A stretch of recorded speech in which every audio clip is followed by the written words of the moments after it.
Hey, Hello, Sasha! hello. Here we go again. Here's another week.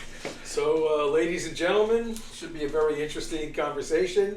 It's hard to believe that Trump could screw up more than he screwed up the week before, but that's a talent. And that's my Jeffrey right there. He's talking about Donald Trump, his favorite person. Well, right now I was just enjoying the shellacking, the shellacking that Trump took from Putin, who ate him for breakfast, lunch, and dinner. Jeffrey, like when you go to sleep, like do you think about like women or maybe problems at your life? Do you have like do you only think about Donald Trump or like do you have other things? No, I save everything for Donald Trump for you. Thank you so much. All right, so let's talk about what happened during this week. And did it happen enough for you like to get pumped up? I'm always pumped up. But I have a sore toe today, so that's very, very good to know. That diminished some of my pumping. So Jeffrey, put it in. Like tell me like what's okay. You're Russian. What do you think of? I thought that. First of all, Putin reads.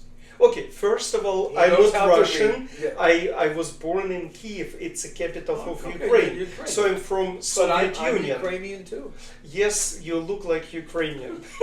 Okay, but secondly, who cares who I am toward what is going on? Except that this is one Jewish nose I had to earn. Listen, I have Jewish nose myself. I had it smashed 4 times on a football field. Perfect. Anyway, so. What do you think? So Putin flies over. He gets the red carpet treatment from dictator Trump, and so 2 dictators walking down the red carpet, and then Trump makes a bigger fool of himself by giving him a ride in his limousine. So, and then they have a 3-hour meeting, which, from what I understand from the news, that Putin dominated. And then Trump just then went to the press and made a big statement. We didn't accomplish anything. But that's good, right? Yeah, it's better. Okay, here's my perspective. It's better than giving Ukraine away, which is what made everybody. No, this is what he did. Like people have to understand what is going on and what did we expect or what we hope in general. So we hoped that, and we hoping because most of the people saying like in Ukraine the bloodshed and some people who are Americans, they say like who cares what's going on in Ukraine. So there are mixed ideas, but most of the people they say like we need to stop whatever is going on. So many killings. Did Donald Trump do anything with this meeting with Putin? Did he accomplish any of what I just said? Stopping bloodshed, maybe talking about how they're stopping bloodshed, plan of ceasing the fire, anything. What's the point of the meeting to understand did the meeting did anything? Only if Trump found out what Putin has on him. but basically, nothing was accomplished. And of course, even if they could have come to an agreement on anything, without Zelensky there, they have no agreement. Very good, Jeffrey. So the point is that they had nobody like to negotiate with. What Putin did, he extended any sanctions against Russia. He postponed them, so now they can sell the oil to India, China, and China, India, and other countries will not get tariffs or extra tariffs or extra sanctions against Russia. So Russia now can get more weaponry, more money to extend the war. So like if you're thinking about did Donald Trump is a part of killing anybody, because you like to parallel that. He's just enables Russia to do anything. And because, let me just finish with that. I was just going to add, you have to understand that Trump is Putin's Muppet. I like it seems that way, that because he has the weak kind of like weak touch with Putin. What's the expression when like Putin makes him like weak?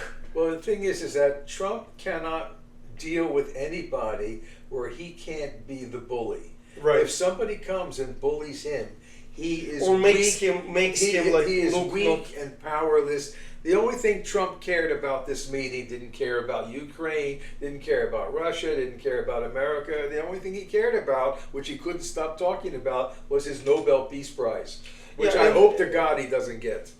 It doesn't matter. I don't give anything cranberry about that. Putin. A fart. A fart. Like no, Trump just like it's just a talker. There is no plan, and this is what I cannot understand. I'm talking to my friends, and clients and friends, and I don't understand how they cannot see what I see, and like Trump doesn't have any plan. He doesn't have anything like any business idea behind any business deeds. And most important, he is never prepared for anything. He just opens his mouth and whatever comes out, that's what he said. But he didn't read about it, he didn't prepare. He's the most unprepared person who ever sat in the Oval Office in the history of the country. But this is his kind of like motto that like he doesn't have to be prepared because he's a businessman and he resolves issue on the matter like at the time of those issues. But you like if you're a business person, a negotiator, you cannot come to the table to negotiate if you don't have like your point of view. What you're trying to? Why did you come to meeting with Putin? What was your plan? To start negotiating further? Like it's like insanity. How can you call that moron a businessman? He's been bankrupt 5 times. Everything that we know about that he ever did, his university, his stakes, his everything, is a complete failure in business. People like most of the people about any person, you can say like black and white. There is something, but Trump is like he failed. His businesses, not him, but his businesses failed in bankruptcy 5 times. But the point is like he's got accomplishments like more than 5 times failures. So people are concentrating on his achievements. Name one.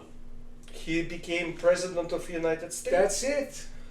That's about like how many people in the life of this earth became presidents. Yeah, but he did it by cheating. No, he did it by voting.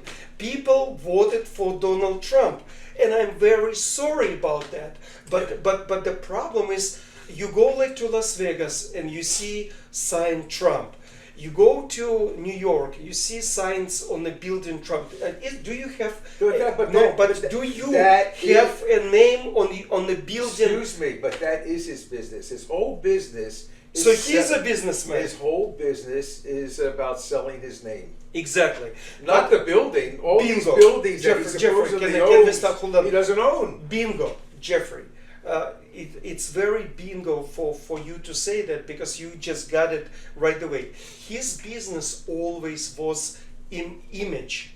His image is his business, and he's done well. But for people, he just like people will realize that all the tariffs didn't kick in yet. It's gonna happen. It's gonna be bad. Life around the world is bad. But for some reason, I'm talking to people who are in businessmen. I'm doing taxes. I'm talking to people, and they say like, no, you don't understand. Tariffs are good. We will get payments like 2,000 or like some payments, government payments, because we just tariffed all the countries. And I'm gonna tell you guys, there will be a huge bloodbath. And it's going to be very tariff bad. All the countries, but every time he makes a tariff, we pay it. We will pay. It's of course like at first the companies will try to absorb the cost, but as I talk to my client and I'm going to talk to you guys, the problem with tariffs and it's a blanket tariffs. So he put the tariff on the country. and he says like like picks up the number like 40%. You have to understand that companies do not have profit margin 40%. What does it mean? So for example, I want to sell you a cell phone. Cell phone has a cost to produce, to ship, to blah blah blah. At the end of the day, a company has maybe 10% profit margin. So if you increase the cost of the production or wherever it is, tariffs, its cost, for 40% or 15%, company doesn't have any profit. They have to fire people. They have to do something drastic to stay in business. Okay, but you have to understand, if you're talking mathematics, you're talking about a guy who can't add 2 and 2.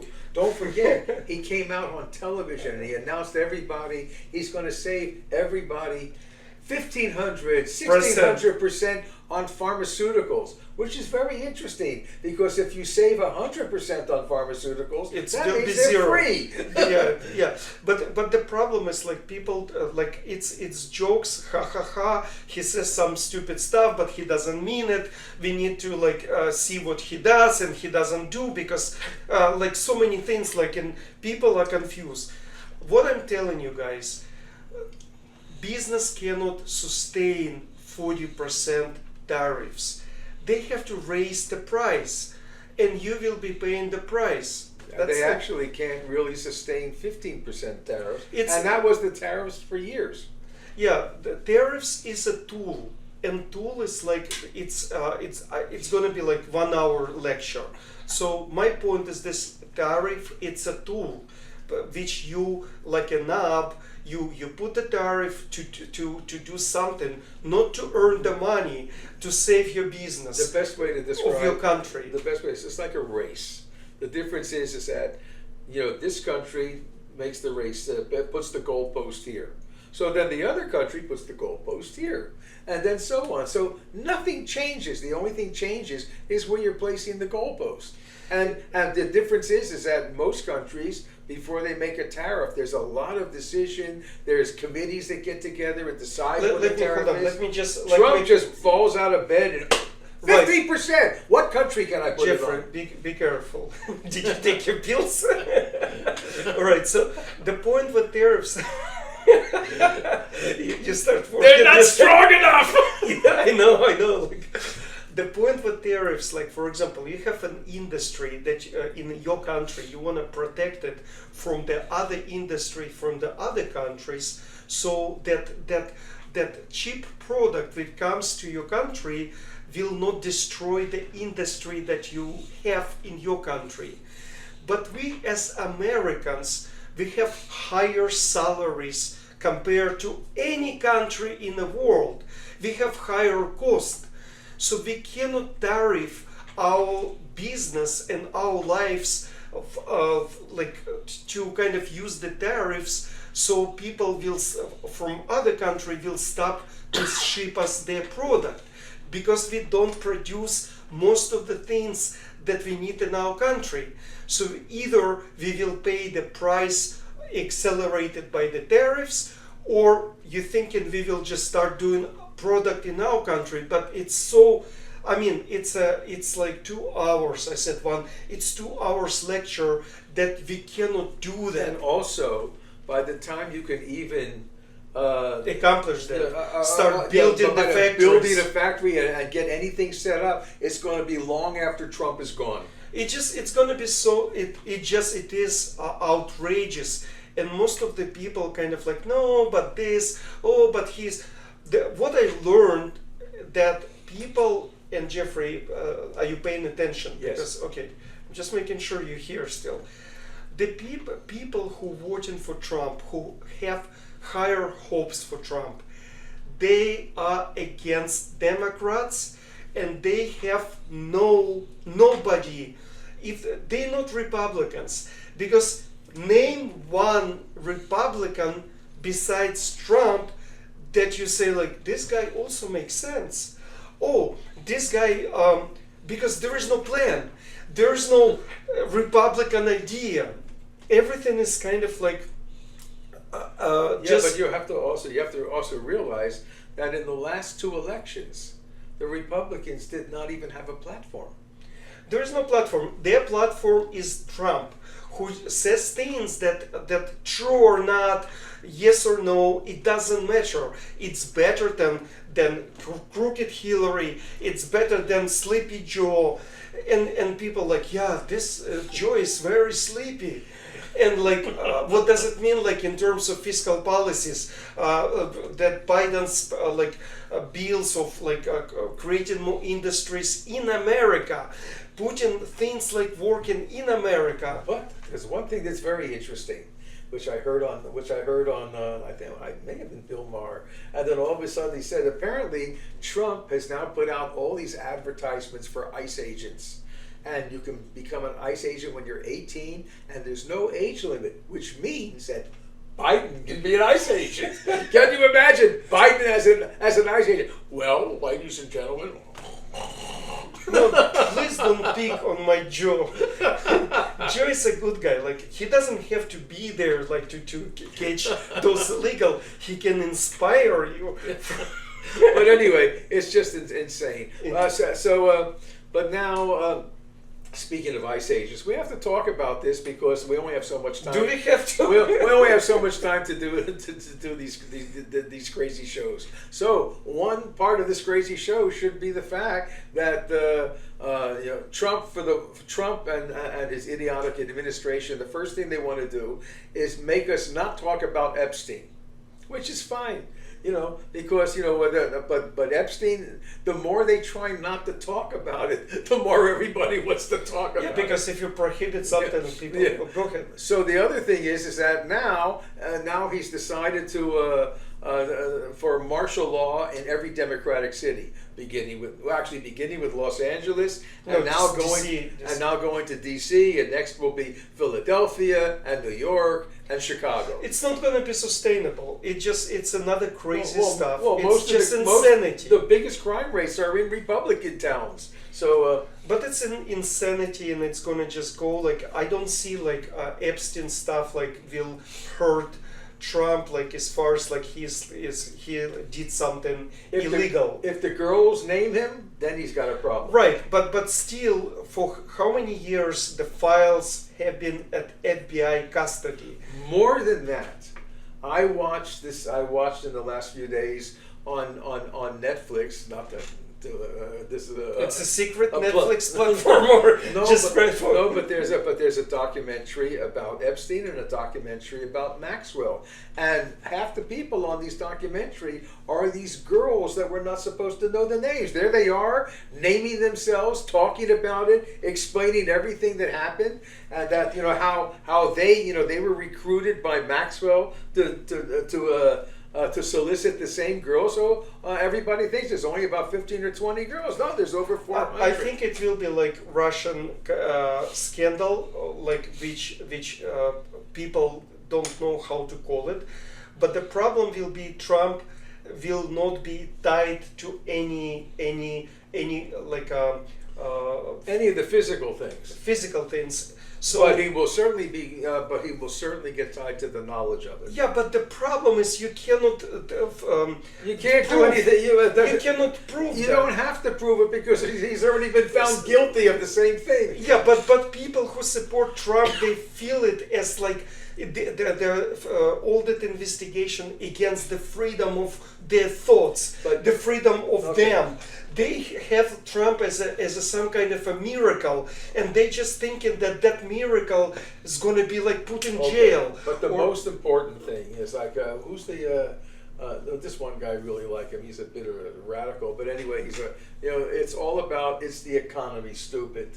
And when people realize their cars are now going to cost $5,000 more, they realize that everything that they normally need, televisions, baby carriages, things like that, it will be expensive. It will be out of reach. But my point is salaries are not going to keep up. But that's why we are talking to people to read wow, the tree will fall.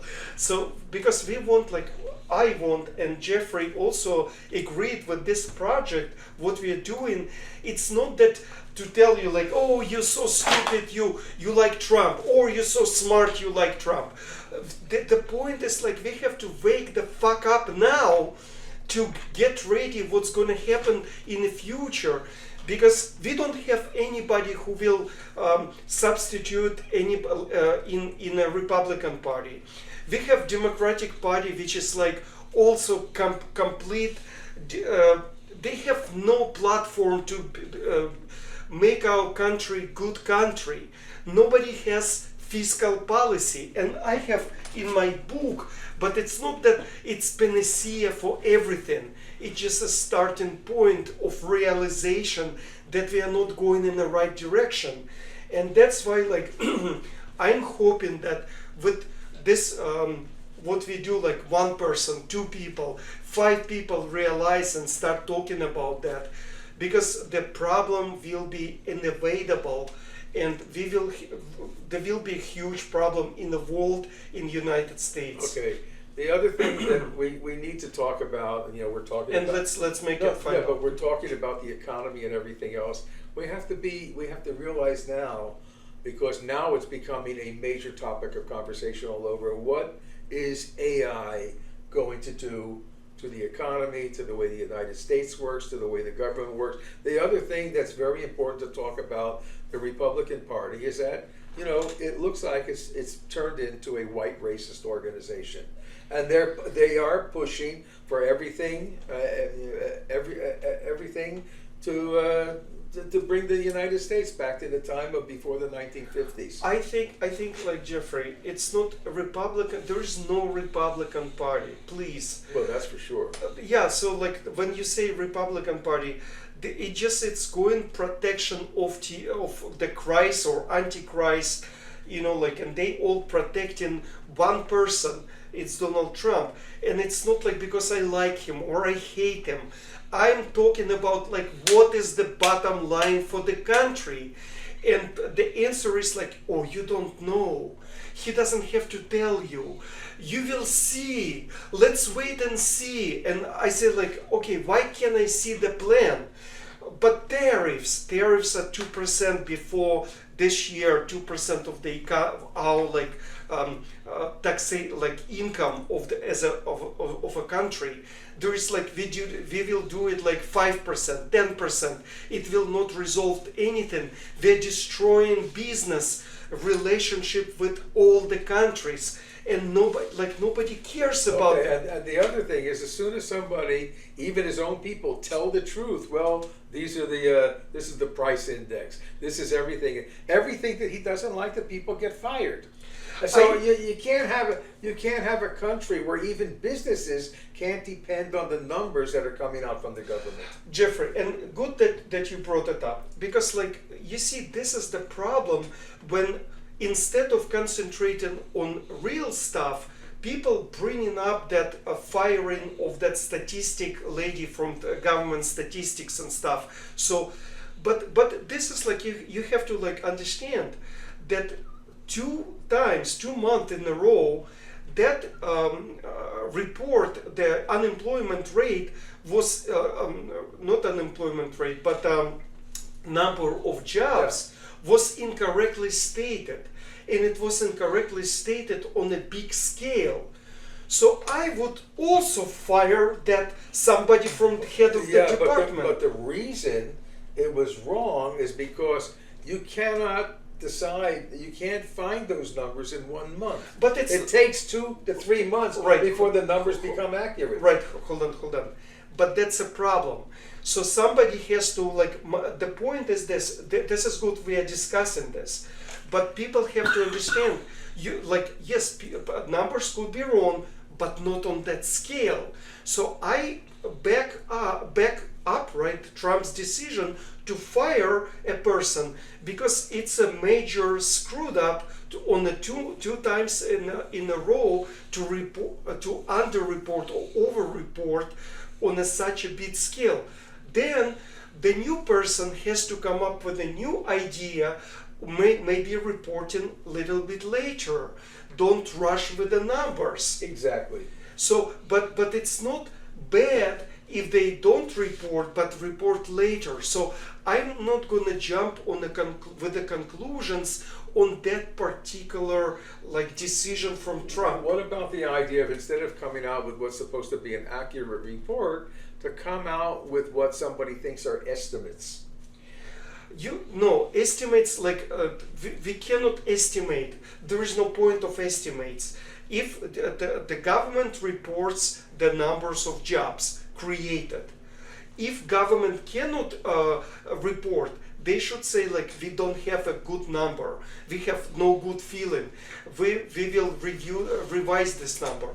But when their number is revised badly, there is something wrong with the process. Yeah, but the numbers have actually been wrong, not just for this time, but they, when Jeffrey they analyzed it, it's been wrong for decades. Right, but it's not on a scale but this two prior month, 250 or 245,000 jobs, like they miscalculated. Yeah. Are you kidding me? This is a major screwed up.